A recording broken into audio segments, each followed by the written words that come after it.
Hello, I'm Kevin Benedict, Senior Vice President of Solution Strategies at Regalix. I want to thank all of you for joining us today. I'm thrilled to have Tom Raftery. Raftery, absolutely. Raftery. Most people get that wrong. Well, I tried. I curse Ronan Rafferty and Jerry Rafferty, who have forever ruined the pronunciation of my surname. So you correct me if I get your title wrong, but Global Vice President of Innovation Evangelism? Similar. It's Global Vice President. Yes. Futurist. And Innovation Evangelist. That's a cool title.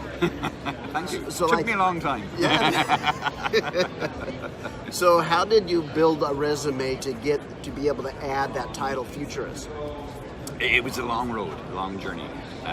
So I'm a biologist. Okay. By training. I see how that's related. It is. It's all about systems thinking and ecosystems. Yeah. You know. But you know, when I was studying for a PhD, and while I was doing that, a PhD in biocontrol, while I was doing that, I started playing with computers. And then I set up courses and ran courses for the undergrads, teaching them how to use computers for their studies. And then it went from there to I set up a software company, and it went from there to, and when we set up the software company, we were looking around to see, because I had a co-founder, John. Yeah. So John and I, we set up this company, and he was a zoologist, and I was a plant scientist, and we got into computers, obviously. But this was the early to mid 90s, around 94, 95. Yeah. And we were looking around to see what was hot and happening, and obviously at that time it was the internet. Yep. So we said, okay, let's chase that down. And so we got into building websites, which is a real cool and happening thing at the time. And then we said, okay, well, where's the real money out of this? And we said, okay, it's connecting databases to the web. So we started connecting databases to the web, putting web front ends on databases, which is actually now what's called software as a service. Yeah, very good. So we were doing this in the late 90s, early 2000s. We built the first mobile game in Ireland, because we were based in Ireland. And we sold it to the then Aircell, the then mobile phone company. And it was it was on, you know, remember those Matrix phones, the Nokia 7000 or something was? Yep. You clicked it and the thing went down. Yep. So we built it on that, and it was a hangman game or something really silly. Yes. Really simple, using WML or WAP. So then I merged that company with another company where we were doing web-fronted ERP applications. Yes. So this was back in like 2002 to 2004. And then I set up a social media consultancy in 2004, ran that 2004 to 2008. And in the middle of that, while I was doing that with two friends, one of them was the managing director of the ERP application company, himself, myself, and another guy. We set up a hyper energy efficient data center. Wow. So again, that was 2006 to 2008. That data center is still running. I sold my interest in it, but I go back there all the time and check in on the guys. It's now the data center in Europe with the lowest latency connection to North America, because the Hibernia cable, the 200 terabit cable, landed and is actually popped into that data center now. Incredible. So I've always been ahead of the curve. Yes. That's to come back to your question. I've always been ahead of the curve. I've always been seeing what's coming and chasing after that. When I was doing the data center in 2006 to 2008, that was the setup time for it. Because I had the social media background, I said, let's open source it. Yeah. Let's tell everyone how to build a hyper energy efficient data center. Yeah. So we were the first people to use the term online, to use the term cold oil cooling. Yes. No one had used it online. There was papers about it. Yes. Cold oil containment. There was papers about it, but there was nothing online about it. You did a Google search for it. The only site you came across was ours. So we blogged, we did Flickr, we did videos of what the data, and we did it from arrival of backhoes on site to dig out the foundations, right through to customer kit going onto shelves in the data center. So let's take this wealth of experience, and I can see how each building block gives you insight into what can be done and where the world is going. Yeah. So let's take that skill and apply it now towards some of the themes that we're talking about here at SAP. Sure. What's the impact of artificial intelligence on the enterprise today? Wow, that's a huge question. Yep. Let's look at it from the C-suite. What do they need to be considering about artificial intelligence and how it's going to change their operation? Well, it's going to change everything, isn't it? Because suddenly you're getting intelligence on no matter what your organization does. It can, if you're a manufacturing company, it can be suddenly you're getting intelligence about how stuff is being made. You're getting intelligence about how customers are asking for things, what they're looking for. You know, the intelligence is coming to you now at a faster rate using actual data. Mm-hmm. You know, so if you have devices and you're now putting sensors in them and selling them to customers with the sensors in them, obviously with the customer's permission, you get to see the data of how your device is actually being used in the wild. So it's not a case of guessing, I suppose our customers are doing this. Now you actually have the data about how your devices are being created or are being used, and you can then feed that into your R&D to say, guys, this is how our devices are being used, so we can use this to optimize version 2 or 3 or 4 or whatever. So with this wealth of new data, though, you have the risk of overwhelming an executive team with data. Yes. So the role of AI in that is to, I mean, so an obvious example is something like a temperature sensor. Yeah. And you have parameters around the temperature sensor for the operating temperature that you want your device in. Yeah. And if your temperature sensor is saying, I'm fine, I'm fine, I'm fine, I'm fine, I'm fine, oops, you want the oops. Yes. You don't want the, 365 days of I'm fine, I'm fine, I'm fine, you want the oops. Yes. And that's what you're getting with AI. You're getting the oopses and not the I'm fines.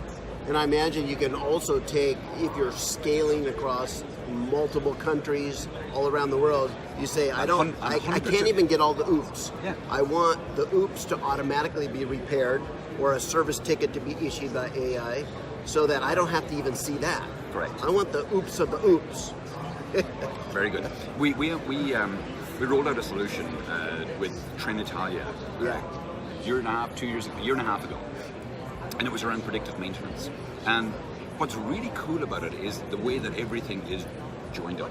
So there are thousands of sensors on these trains. And they can be for anything and everything. And anything from windscreen washer fluid level to the battery status of the batteries that actually opens and closes the doors between carriages. I didn't realize they were battery operated, they are. Wow. If one of those batteries is going to fail, it sends a notification back, and oops. And what happens? Trenitalia knows what carriage that door is in, what locomotive that carriage is attached to and will be attached to for the next X weeks. It also knows what replacement part is required, where those replacement parts are, where that train is going to be, where the workers are who have passed the course and are certified in the replacement of that part. Bringing it all together. That it's all scheduled, and on next Friday at 4 o'clock when that carriage pulls into Napoli, for example, Pierluigi's there with his iPad and his replacement battery, steps onto the train, swaps out, steps out, and the train continues on its journey without it ever going down. That's brilliant. Let's talk about another concept, agility.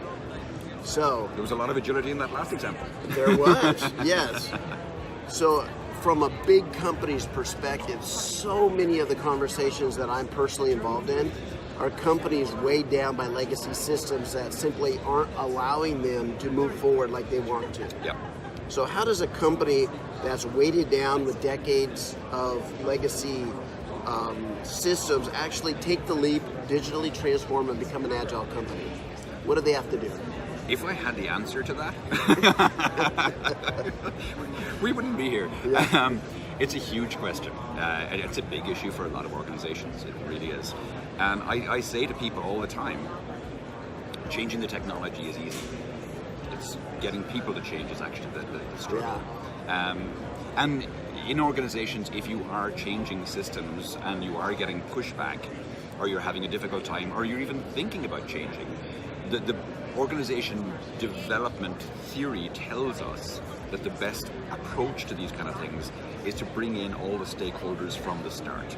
If it's your workers on the factory floor, involve them in the change. Yeah. Have them, bring them on board poll them, get their suggestions for better ways to change, to move forward. And when you bring everyone on board, they feel part of the change. Oh, yeah. They feel involved in it.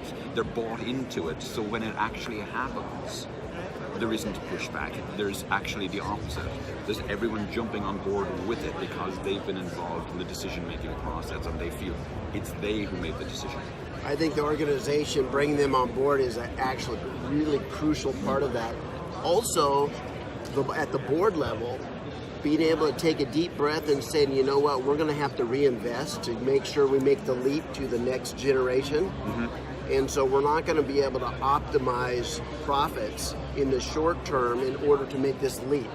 And unless they're willing to do that, the company will never stop long enough to reconfigure themselves to... That's a tough decision. Oh, That's a tough decision because nobody wants that pain. But I've seen so many, especially in the retail market, unwilling until they crash. And retail's in a tough place right now. So automation. Automation. So you're at the C-suite. Where do you look for opportunities to use automation? Where are the best uses of automation in a typical company? Which kind of company? Because I mean, a lot of the use of automation I'm seeing right now is in manufacturing. Yeah. And I mean, the whole there's lots of changes happening in manufacturing. Yeah. There's predictive maintenance is a big one, obviously, but then there's a whole movement to the mass customization and lot sizes of one.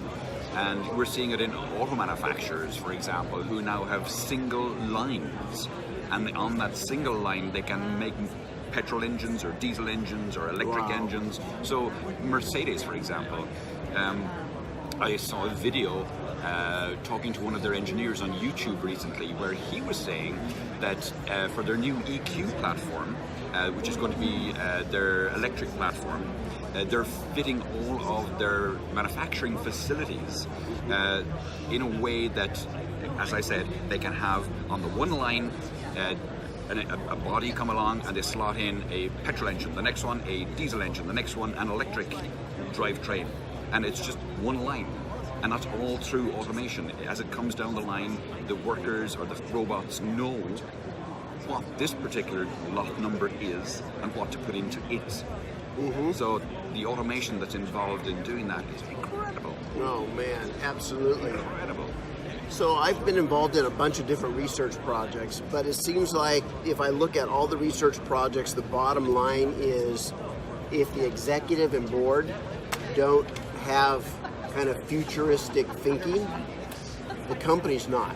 Correct. Nobody's going to make their decisions, prioritize things right, or just make the plans to move forward if they're not thinking right. Correct. And I mean, I mentioned the transportation industry and Mercedes, but they are seeing massive disruption right now. Massive disruption, and they really have to be thinking ahead because we're moving away from fossil fuel-based vehicles. We're moving away from internal combustion engine vehicles to electric vehicles, and we're moving from electric vehicles, or with electric vehicles, we're moving into automation.